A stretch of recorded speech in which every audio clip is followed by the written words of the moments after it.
Welcome back, everybody. Today is National Linemen Appreciation Day, and we're taking some time to thank and honor the men and women who keep our communities powered day in and day out, despite some dangerous and demanding conditions. And with so many severe storms this year, they have been through so much. So we have Shelby Mac here. She had an opportunity to talk to these folks, and mentally, it's a difficult job. Physically, it's very difficult. They're working overnight hours. And you had a chance to catch up with them and see what it's like firsthand. And I mean, it was really awesome to talk to them because you really don't think about just how hard they're working until you see them out on the lines or when you're seeing that your power's out, right? They're getting all of those calls, but they're just constantly working so hard. And they really do deserve just all of our appreciation because they are risking their lives every single time that they get up into those bucket trucks. They actually have 2 men on the ground at all times. But like Mark said, this is a time that we do see a lot of mental safety being one of their biggest issues.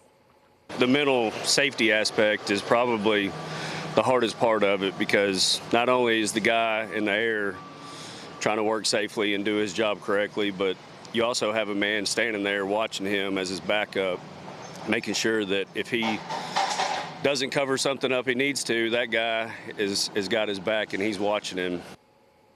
And what I thought was so interesting is that, I mean, obviously a lot of the time they do work those overnight hours, but a lot of the time they're also working 16-hour shifts. So they are spending a lot of time away from home. I mean, if you do the math, there's only 24 hours in the day. And so 8 hours at home when they work these 16-hour shifts when the power goes out. And so this can have a strain on their families as well.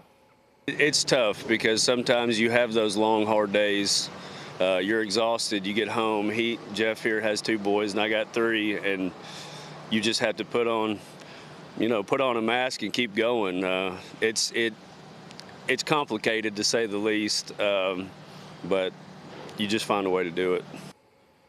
And it was so sweet getting to hear how much they just love their families and how dedicated they are to our communities. But they also find time to get to spend time with their families as well. And again, we just appreciate them and their hard work so much because this is a job that's not appreciated very often because you really don't think about them until your power goes out. And you're like, wait a minute, what's going on? And I mean, they work just so constantly. And coming up at 6, we're actually going to hear kind of the difference for them when it comes to severe weather in the spring, like we just had when power got knocked out, versus when there's winter storms. Yes, and I thought of that because they're out in the elements. It's hot, it's humid in the spring and summer. And in the winter, it's freezing cold, and they're working overnight. So it's a tough job, and we appreciate that. They get a little bit of everything. Thank you for doing that story, Shelby. That's great. All right, well.